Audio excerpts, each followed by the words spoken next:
Brace the rudders! Raise the sails! Raise the sails! Captain, an unidentified ship is approaching. Over. Roger. Wait, is that an enterprise sales solution? Reach sales professionals, not professional sailors. With LinkedIn ads, you can target the right people by industry, job title, and more. Start converting your B2B audience today. Spend $250 on your first campaign and get a free $250 credit for the next one. Get started today at linkedin.com/campaign. Terms and conditions apply. Dripping in gold? That's cool. Dripping in Velveeta's supremely creamy golden cheesiness? That's respect. Elevate your drip with Velveeta's range of outrageously delicious dips and dishes. Shells, cheese, melty blocks, and heat and eat queso that go all in on indulgence. Flex on your fam with a creamy, cheesy masterpiece and go all in on what you love with Velveeta. Respect the drip and satisfy your cravings. Bring home the drip with Velveeta.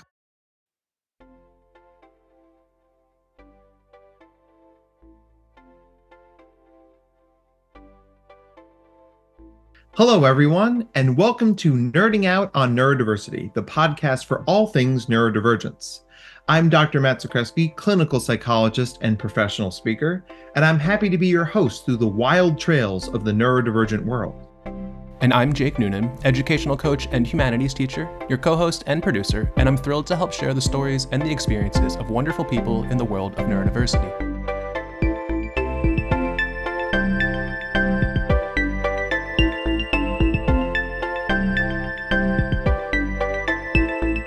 We're really excited for today's guest, which we are going to say a lot because we're always really excited about every guest we get. So let's get into it. Such a happy little computer voice. This meeting is being recorded. Stand clear of the closing doors, please. Watch the tram car, please. I don't know. Oh, man. Well, hello, everyone, and welcome to another episode of Nerding Out on Neurodiversity. I'm your host, Dr. Matt Zakreski, clinical psychologist, professional speaker, published author, podcast host, obviously, and here as always with the, with my sous chef, my head chef, Mr. Jake Noonan. Say hi, Jake. I see what you did there. Hey, everybody. Great as always to be here. I could have made you chef de partie, but I decided to give you a promotion. I hope you're happy. Definitely. 100%. Yeah. Happiest I've been now. But we have a really exciting guest with us today. Absolutely. We were just saying that he hasn't seen Dr. Matt since 8th grade. Which I contend was only 2 years ago. Exactly. It hasn't been that long. How many presidential elections ago was that? Do we really, it's been a minute. 2, 3? At least one, I think. Oh my gosh. Well, Evan, welcome to the show. We are thrilled you're here. It's great to be here. Tell our listeners who you are and what it is you do. My name is Evan. I don't know if I should say my last name. Currently, I am a culinary student enrolled at McComb. Just finishing up my first year there. It's been really good so far. And been working at Old Navy. Nice. And that's a job that we can talk about. I bet you're folding lots of pants. No, actually, I don't. They mostly have me up on register. Oh, man. It's worse somehow. Yeah. The one summer I worked retail, it was like, I'm folding so many t-shirts. I hate folding t-shirts. I don't hate the folding. It is just the customers that are just... I have a great story that happened last week, actually. A woman came in right before we closed and tried to pay with a Wawa gift card. What? It's a bold strategy. She reached into her pocket, not a wallet, and pulled out a Wawa gift card and asked if she could use that. Would she have next an Uno reverse card? Be like, no, she got mad at me and left because she couldn't pay with the gas station gift card. Retail. It was like $300 worth of items that she was trying to buy with it too. And I'm just like, are you okay, ma'am? It's like, ma'am, this is a Wendy's? like what? Ma'am, this is a Wendy's. Oh, man. Well, I mean, we could certainly all trade war stories from retail and having customer-facing jobs because... But, our paths crossed for the first time when you were in 8th grade. Yep. And that was back at the Grayson School. Yeah, it was a good time there. Yeah. So tell us sort of, like people who've listened to the pod, they know that's where Jake and I met, the School for Gifted Kids. Yeah, and Jake mentioned also interviewed other people from that school. So tell us, how did you end up in Grayson? Like, what was that part of your educational journey like? So the exact how I ended up there, I don't even remember, to be quite frank. But I had been, before Grayson, been bouncing around different schools for a long time. I started out at Episcopal Academy. That was honestly a pretty good school. I stayed there until, I believe, if I'm remembering correctly, second grade is when I ended there. And only really reason I left is because my brother was at Haverford at the time, and just the drive between dropping me off and dropping my brother off was like an hour, and it was just not feasible for my parents to do. So they transferred me after that to the Haverford school.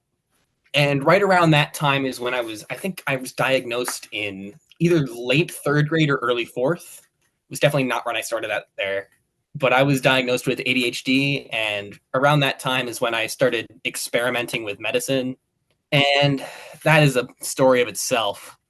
But in fifth grade at Haverford, it was just very clear to me, to the guidance counselor there, to my parents, that my condition was not going to help me fit in there at all. Just being at a preppy boys' school, really focused around sports, was not the place for me. So then I went to Delaware Valley Friends, which was we went searching for a while, but that's where I ended up.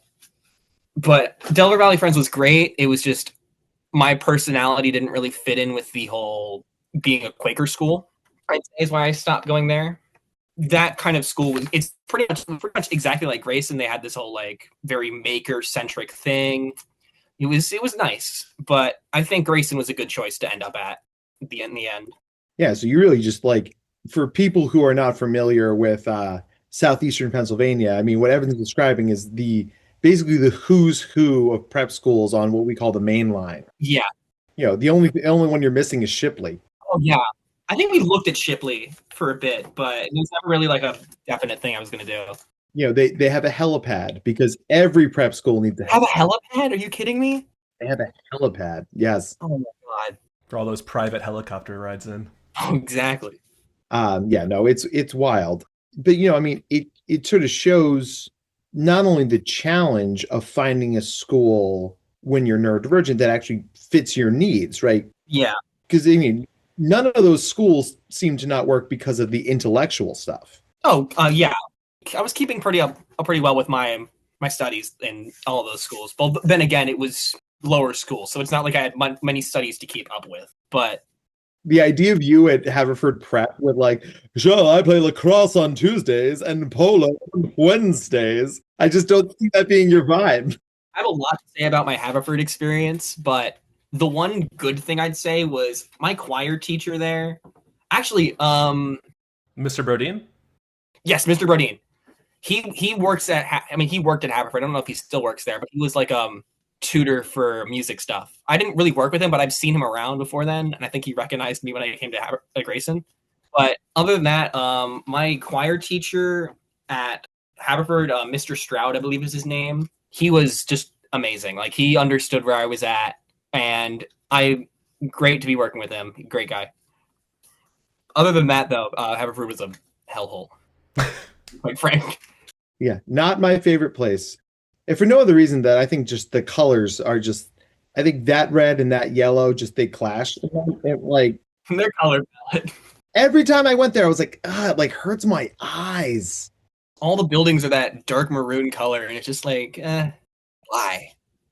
So you end up at Grayson, and like, what makes a school feel like home? You look around and go, this is a place I could stick around for a while. To me, that would just be the people around me. It doesn't really matter the academics. I mean, the academics at Grayson were pretty good, but it was just like the friends I had at Grayson. I still talk to most of them. I don't think I should say names right now, but that's fine. Friend A and friend A. We'll call him Jason. I don't know. Yo, Jason's my boy. Friend A and friend B, I still talk to most of that one friend group that Mr. Noonan knows exactly what I'm talking about. Mm-hmm. Absolutely. No, though it's been on and off with that. It's like just like, should I still talk to these people anymore? Just knowing their personalities, but yeah, it's been fine. I've found other groups though that I've been vibing with. That's the whole point of friendship, is that like having confidence in one group allows you to branch out more effectively. Well, like, Yeah. because you don't have that confidence, you're like, no, if I leave this group, I'll never make another friend. So I'm stuck with these people forever, even if they are XYZ. Yeah. So did you find that same sort of social vibe at Montco to do your culinary? Not in the beginning, no. But as of I'd say last semester is when I really met my people. I was like, there was a guy and how do I refer to as a non-binary person as a person? A non-binary person. Like, You've done it, Evan. Good job.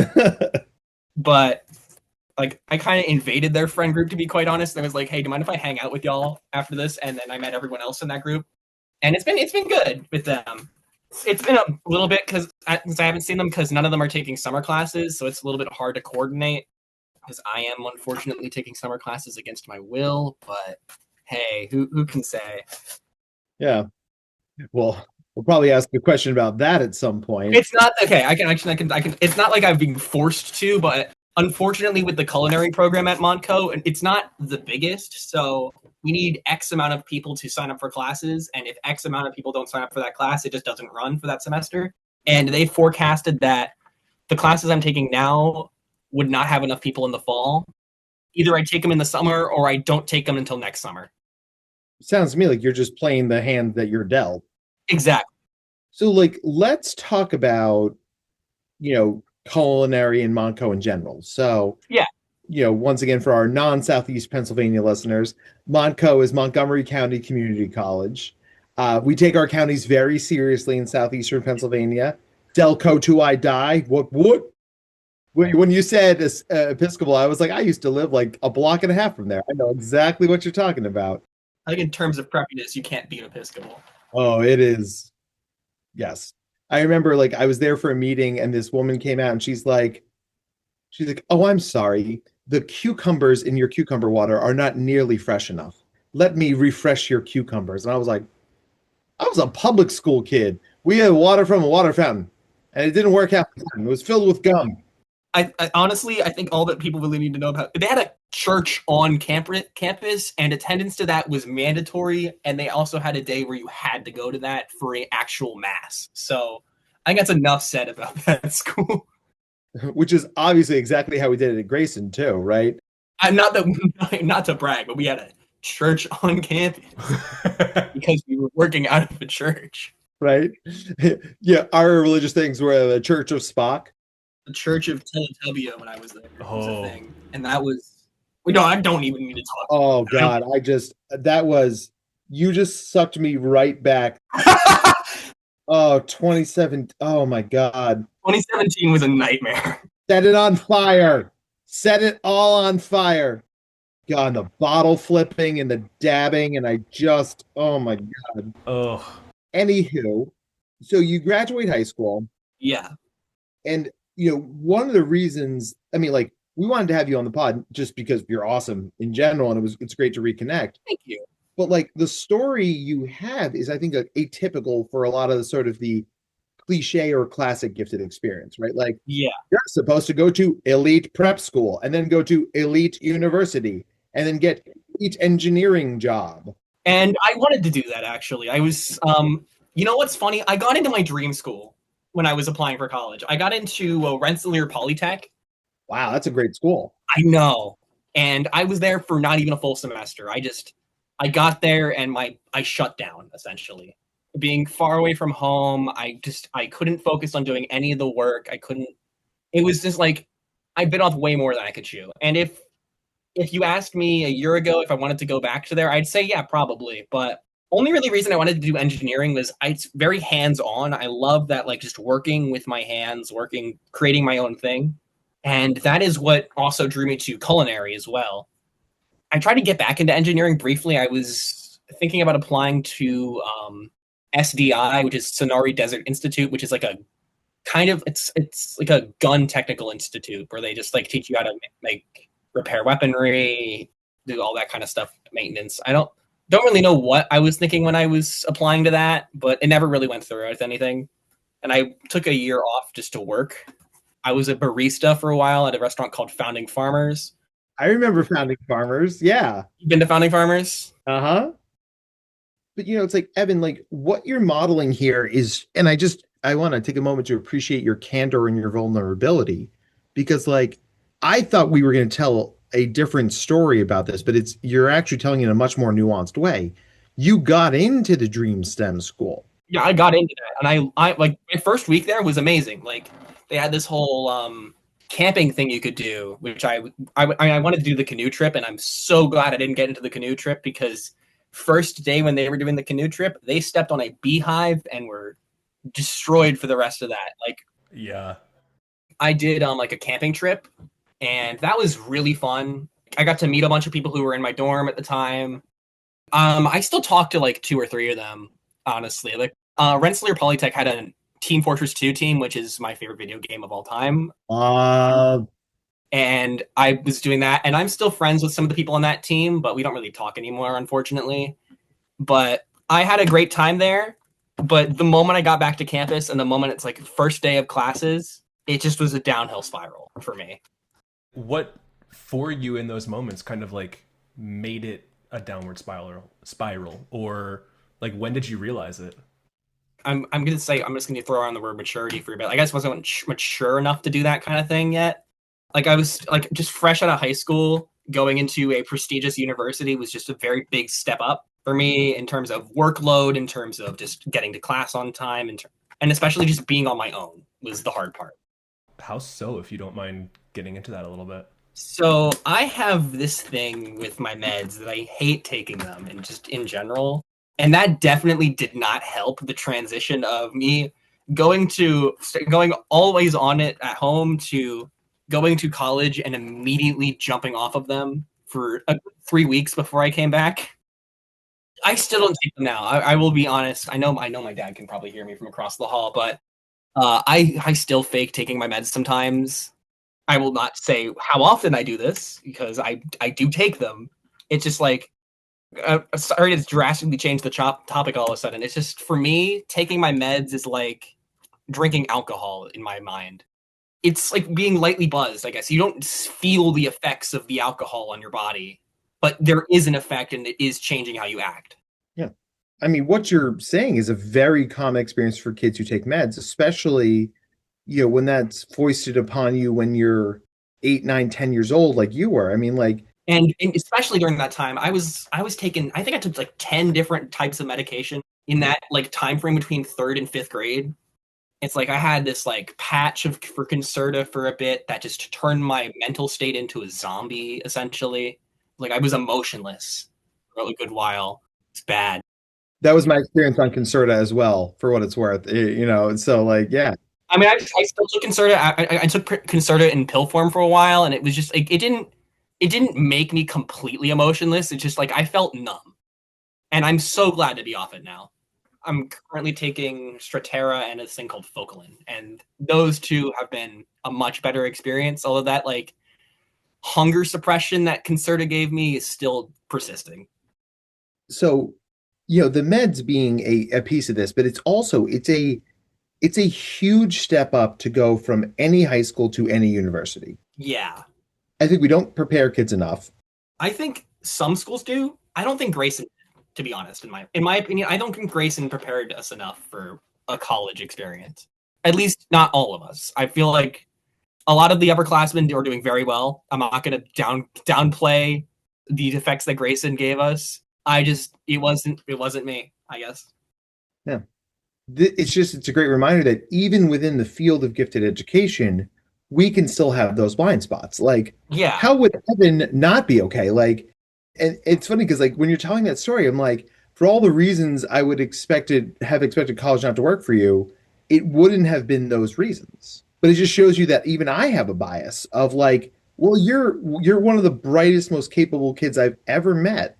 And that can be true, and college was too much. But like to tell this story, like kids are going to hear this story, Evan, and they're going to be like, wait, so it's okay if I struggle? It's okay if I fail? Because like, Absolutely. Like failure to launch is not like not a bad, it's not a great thing, but it's not like a end all be all. You just like, you can never do anything again after that. Like there are plenty of options besides college or big university, more accurately, to go from. Like, I'm in community college right now and I'm loving it. Like the people I've met there, they're great. All my professors have been really good. so you come back and you said you worked for a year. I worked for about a year and a half. Okay, year and a half. And then you end up in culinary, and we know you like to work with your hands, you're a builder, you're a fidgeter. Had you always had an interest in culinary, or is this like they just sort of like handed you a flyer on campus? Like, No, I honestly, for me, getting into culinary was like just like a natural thing for me. Like I already liked cooking. It wasn't like my big thing for me, but it was just like I enjoy doing it. Like I enjoy making good food. And after like my first semester, I did like the basics of culinary and such. I just like enhanced my love for it. And honestly, I could not imagine myself doing anything else right now. that's so awesome. And like, where do you see this journey taking you? Like, do you see you having your own restaurant? Like, I feel like that's the end all be all for culinary students. Like owning your own restaurant and operating it under yourself is the main goal for a lot of people. But I wouldn't call it an unrealistic dream, but like I'd like to be at least an executive chef at a restaurant so I can create my own menu with it. It'd be nice. Yeah. oh man. What would be some things you'd put on a menu you make? Like an Evan menu. Yeah, that's the exact question I was going to ask. My mouth is literally watering right now, and I don't even. I'm going to open up my final project from last semester. I had to make a menu for a restaurant. Look at you referring back to work you did. Oh God, imagine me citing. Look at you with this executive functioning stuff. I'm so proud. Which one is? It's this one, I think. Nope, this is the syllabus. Where the all of my things are named archaic things like baking recipes 12, not the 12th recipes of things, but the 12th. That's the day we were doing. So that part hasn't changed. Oh my God, And look, the other side of executive functioning. Oh my God, Dr. Matt, you should have seen some of the things I was submitting to Jake. I think I had an essay just called like essay titled "Why I Don't Like Writing Essays" or some things like that. Yeah. Just like long verbose words for no reason. And then you would take 10 minutes to find them. And then I'd take 10 minutes to find them, exactly. Oh man. I mean, feel free to keep talking. I'm just like I'm searching for this. Why did Microsoft have to update? Make one up for us on the spot. I remember I had like a brisket burger on the recipe. Like it was like my whole idea was like an upscale burger bar. So I had like brisket burger. I think I had a lamb burger and like a Philly cheesesteak. You know what? Also, in addition to culinary, one thing I want to do is I want to get into mixology a little bit and do like alcohol. Yeah. I'm not big on drinking. I do enjoy some vodka every now and then, but what? I know. I'm just it's a fun reaction to do. But see, this is the thing. Like, I think that for all the focus on STEM over the last 10 years, I think a lot of people don't appreciate the extent to which culinary is STEM. It is very much STEM. Like, I'd say baking is much more STEM than regular culinary in terms of it's a lot of formulas. It's a lot of math. With just regular culinary, you can just throw shit into a pan and it'll be fine. Theoretically, you could do that. Theoretically. Don't do that. Listen, I always say you can split the world in half between people who are cooks and people who are bakers. That is literally how they do it at the school. There is 2 different degrees, one for baking, one for culinary. You still have to take a class in each semester, thing to get a culinary degree. Like I am currently in baking 150, I think is what it's called, and it's been a good class. Having a different culinary professor is pretty good. Teaches way differently than my current chef, but it's been good. I actually had class today. We made cream puffs, eclairs, and I think they're called gorgères, which is like cheesy, similar pastry with mushroom filling. So you're doing like the pat a shoe and like all that good stuff. Yeah, we made pot of choux. We made pies with the pot of choux. We made Oh a man. whole bunch of stuff. It's been good. Actually, I have Jake's contact. I'll send him the pictures from today. Definitely. If I can find my phone, of course. I'll do that later. Evan, I have a question for you from a teacher's perspective. Yes. Knowing that you've experienced so many different types of teachers throughout so much time, so many different classes, different schools, different teaching styles, is there a specific way that you'd encourage teachers to reach students like you?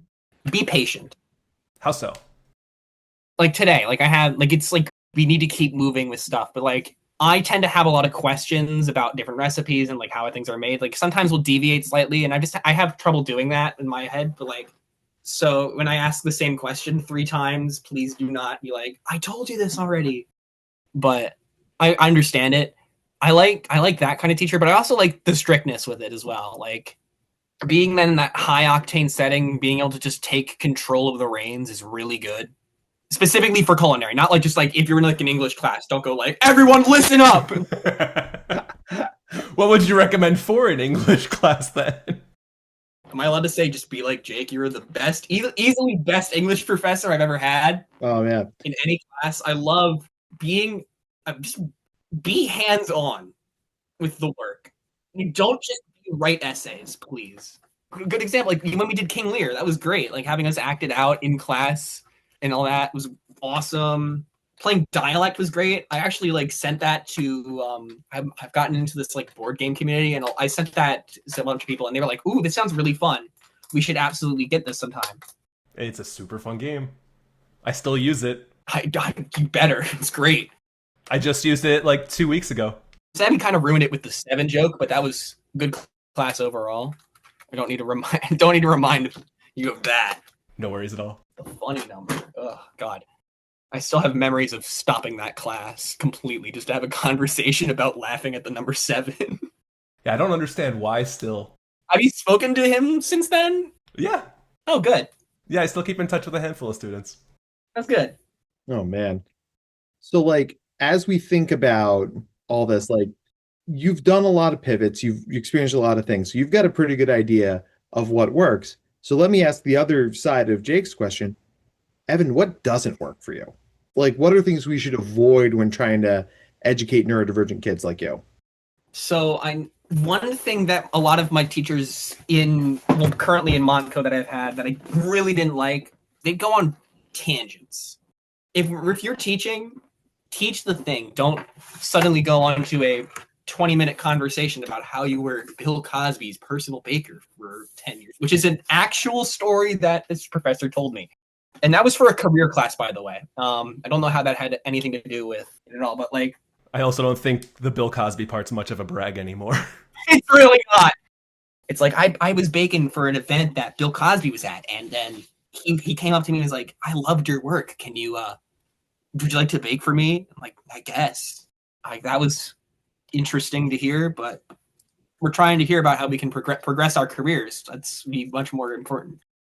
Before I did culinary at Montco, I tried to get back into engineering, and I had another professor who was just like that, constant tangents, constant like derailing the class, but not in a good way. And that just like kind of sealed the deal for me. And like, I don't want to do engineering anymore. Clearly, there are pathways for gifted kids to have non-expected gifted careers. Yeah. You know, we don't all have to be aerospace engineers. We don't have to be doctors. We don't all have to be like, you know, I was in sales right out of undergrad, and I was really good at it. Like I bounced around enough that at some point I was like, all right, I should probably become a mental health professional and get a doctorate, which I did. But like, you know, I think the idea that like our journeys are allowed to be messy, our journeys are allowed to be not in a straight line onward and upward. Like, I think that's so important. So like, yeah, Evan, like, how do you think we start to change the conversation? How do we broaden what is a giant air quotes appropriate job for a gifted kid who grows up? I don't think there should be any one specific job for a gifted kid. Like, I know that's not really what you're asking, but like having more people in the gifted thing, like branching off of just STEM would be great. there are other pathways that you can take than just working on machines, working in like aerospace, doing stuff like that. Like it's a lot. There's a lot of things you can do. Like for me, my whole attraction to STEM was working with my hands. Like that was enough for me to pursue culinary and pursue things that I work on STEM. And just that, like it's not just a desire to do those kind of tasks. I love working with my hands does not mean I want to build rockets someday. Although that would be awesome. But It would be awesome. it would be awesome, but it's not for me. Yeah. And like, I know for me, like my gifts are in the humanities side, right? Writing, reading, art. That was always what I was good at. You know, Jake, I don't know if this was your experience as well, but like I always felt less than as a gifted kid because I wasn't a math genius. I wasn't a human supercomputer. Mm-hmm. Yeah, exactly. Like, because I tried to do a calculus course when I was at Monaco, and that was just like I felt lost. Like I was definitely good at math when I was at Grayson, but I wasn't like a genius or in any of the STEM like specific fields. Like my projects at probably talked about this, but at Grayson we had like a class that was just specifically about making whatever we wanted. And a lot of my projects, like compared to everyone else's, were just like kind of mundane, I'd say. Like the first one was really over the top. Like I wanted to make a robotic arm, and I just ended up making this kit that never worked that's sitting in my closet, and it's staying there forever because it burned me. It was that just never worked. But then I wanted to do sewing, as opposed to someone else who wanted to make a fuel injection engine. It's like, and then my final one, give me 1 second. I did metal casting. Ooh. That's cool. I ended up making this cursed abomination. What? That's awesome. It's like a Easter Island head, right? Yeah, exactly. It's made out of pure bismuth. I was honestly my favorite of the projects that I ever did. I actually did it twice. I started out by just wanting to make rings. And then after that, I was like, how can I improve my designs? Basically, my project was improving my skills with this CADing software. I ended up making this. I made loss, unfortunately. What I'm talking about when I say that.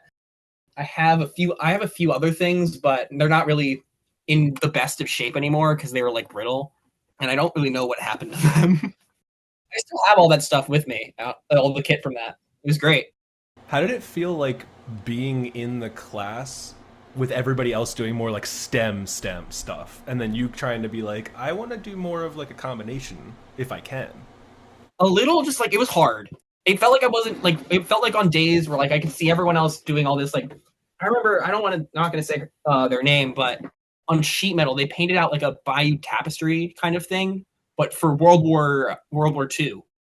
And that was like incredible. While I'm just like sewing together fabrics to a thing that I never actually finished, and it felt like diminishing. I guess it wasn't like I hated what I was doing. I really wanted to do what I was doing, but it was like, am I doing something that's good enough for this class? Should I be thinking bigger? Should I be doing something that like beyond my comfort zone of what I want to do?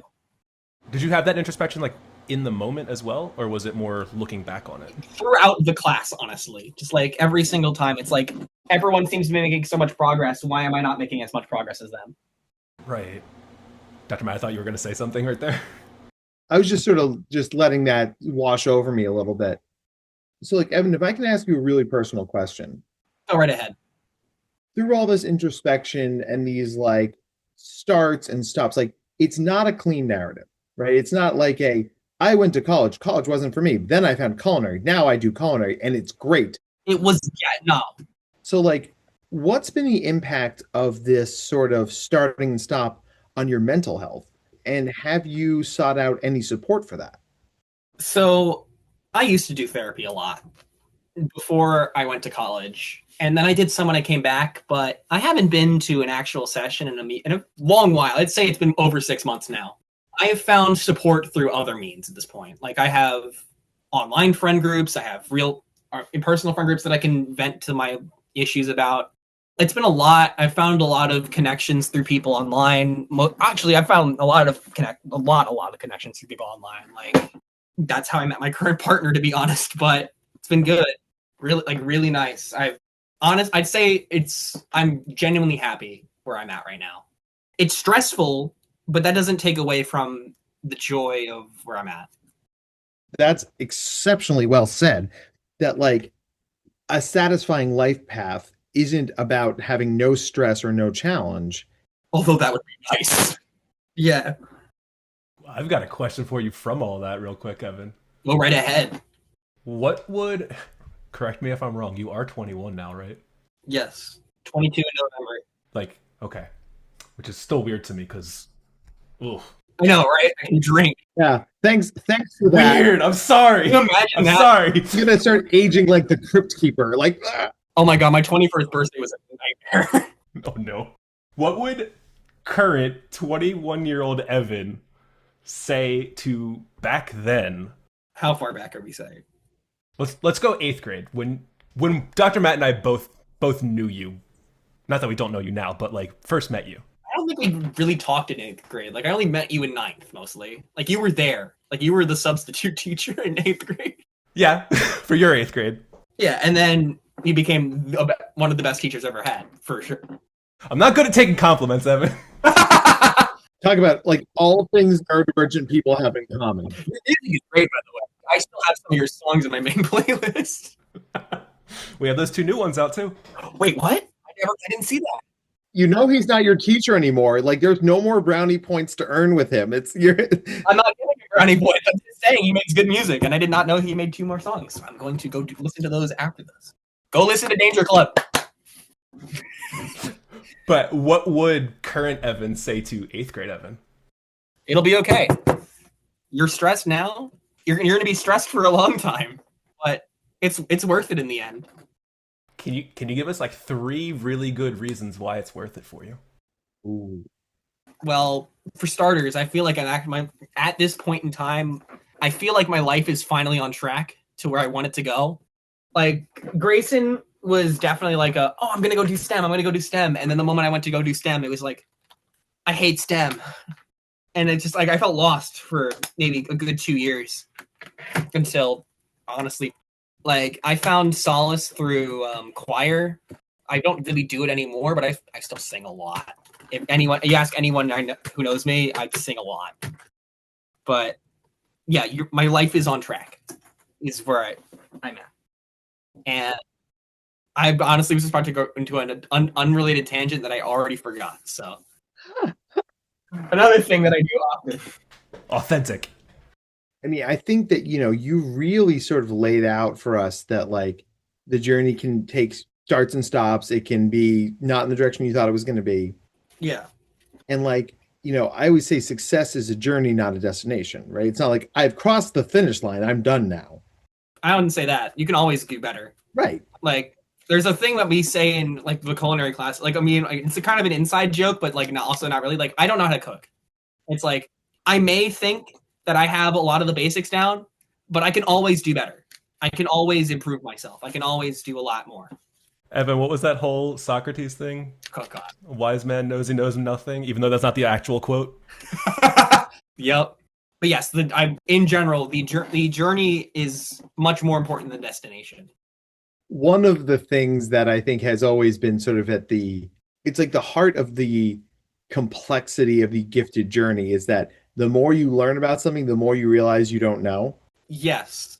I remember hearing that. I don't know what that technical term is called, but there is an upper echelon of that where it's like you know nothing, but you think you know everything. I don't remember what that thing is, but I've seen some very funny things that come from that. Like the Dunning-Kruger effect? Yes, I think that's what it's called.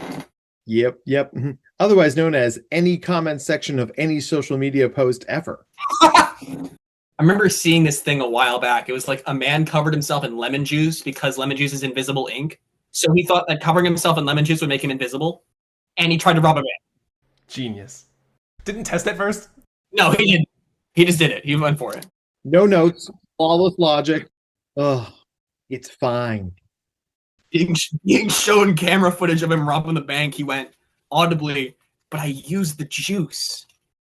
Well, and there's that story that floats around the internet where it's like the kid who like tries to sneak through the house at night to get snacks wearing the green bodysuit that you use for the green camera background so you disappear. Oh my God. And his dad's like, I can see you. He's like, no, I'm wearing the green bodysuit. It's like, that only works if you're in front of the green screen on a camera. The kid was like, damn it. A little knowledge is a dangerous thing. Yeah. Which is why many people should not be allowed in professional kitchens. Oh, 100%. Oh my God, the first day of culinary school was a nightmare. We had someone show up in a cheerleading outfit, in sandals. A woman slashed her hand open very first day, like never came back, like needed stitches bad. Actually, 3 people did, if I'm thinking back. Multiple people got kicked out first day. Someone got kicked out on the last day too, because they just didn't come prepared for the final. It was bad. Like that really weeded out a lot of people. Glad it didn't get rid of you. Right? From that first class in that first semester, only 5 of my classmates moved on. And we started with 20 people. There was 9 people by the end, and 5 of them moved on. And like, not that like being elite is the end all be all of all things. It's not being elite. I wouldn't say going from culinary basics to the next class in that series is not being the elite. It's just like, they're like, wow, this is what I actually want to pursue now. Like, this is what I'm committing to this. Yeah. Well, I mean, that's exactly it, right? This isn't some like participation trophy, everybody gets a chef's coat thing. Like, the kitchen's a dangerous place. Oh yeah, I've been burned, cut many times. Yeah, I mean, my hands are all screwed up from, I do all the cooking in our family, and like, I've tried to grab a pot straight out of the oven just with my bare. oh my God. Oh yeah, there we go. Yeah, this is a fine idea. This is a great idea. That's happened multiple times now. My son has this habit of like appearing between me and the cabinet where I'm cutting things. Oh no. Like my chef's knife, like chop, chop, chop, chop, chop. And then my son's head and hands are there. What are you doing? It's like, I can see that. yeah, super fun. That hasn't happened to me, thankfully, but I can definitely see that happening. Okay. So, I mean, I've loved this conversation. It's awesome. Evan, you're such a great example of what success can look like. I hope you know that like the goal of any teacher is to watch your kids succeed someday, right? And I think I can speak for both of us that we're just so proud of you. 100%. Like, it hasn't been an easy journey, and you've weathered the storm, and you're where you need to be doing what you want to do with people who love you. I mean, holy shit, kid. That's like, I mean, you hit the lotto, right? You hit the Powerball. We're pretty, that's amazing. Yeah. And you're happy. Yes, right? So we're going to slide into our wrap-up questions. I'm going to start us off. Evan, if you could have any superhero in the world on speed dial, who would it be and why? I thought you were going to ask any superpower. I had an easy answer for that. Now I don't. Oh, man. Got him. Yeah. Boom. Any specific franchise or just any? Any. Totally up to you. It's an open-ended question. God, that's really hard. That's why I ask it. You should be used to open-ended questions. Come on. Yes, I'm open to it, but not like this. Where there's I'm big superhero nerd. Thinks he knows a lot, but really doesn't. But they don't have any comics. I feel like Batman would be a cop answer, so I'm gonna say Plastic Man. Ooh, we definitely haven't gotten Plastic Man yet. I like that answer. I love his personality. First of all, he's basically immortal. They don't utilize him enough for anything. But I love a lot of his stories. There was one where he's like, his personality is actually like the death of him, where like he gets hit with basically a death ray and begins to melt slowly. Like, normally Plastic Man's immortal, but like he's actually dying and no one takes it seriously because they all like, and he goes to some pretty extreme measures to stop that from happening. And I don't want to spoil anything. It's called Plastic Man No More, I believe. It's a really good story. Go read it. Awesome. All right, Jake, your turn. I love the Plastic Man response. Evan, my question for you is, what's your favorite word and why? It's really hard. Why is this harder than the other one? Part of me wants to say moist. It's because I know it's everyone's least favorite word. But we're asking your favorite. Yeah. I have no idea, to be quite honest. There's nothing that comes out? Nothing that jumps to mind? Can I choose 3 words? Yeah, Yes. Absolutely. Go for it. I don't know. Ah. I feel like that's really fitting. Yeah. In a good way. Right. It's very meta. Especially after what we were just talking about. Right?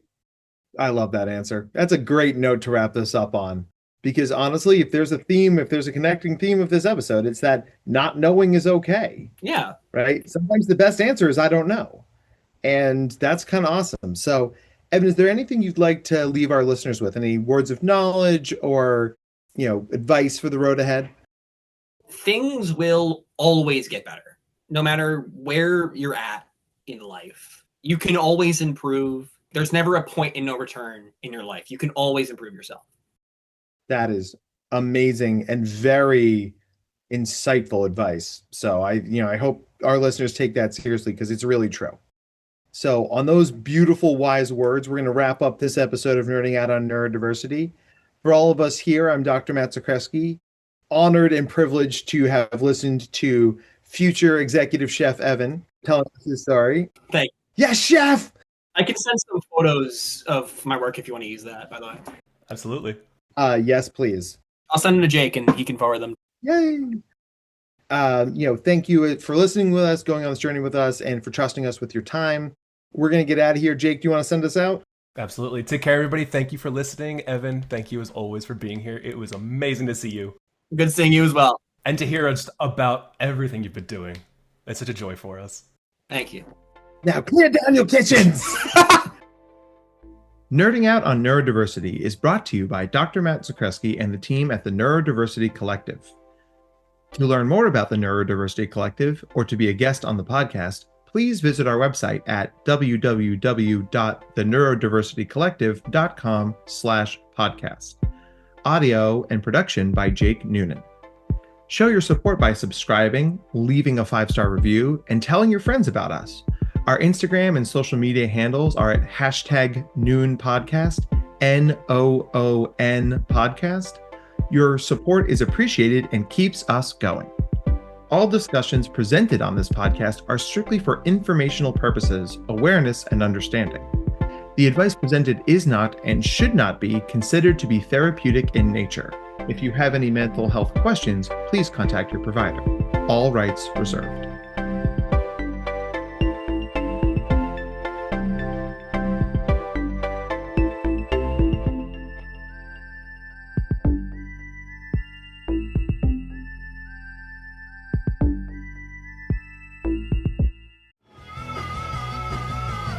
You're listening to the Geekscape Network.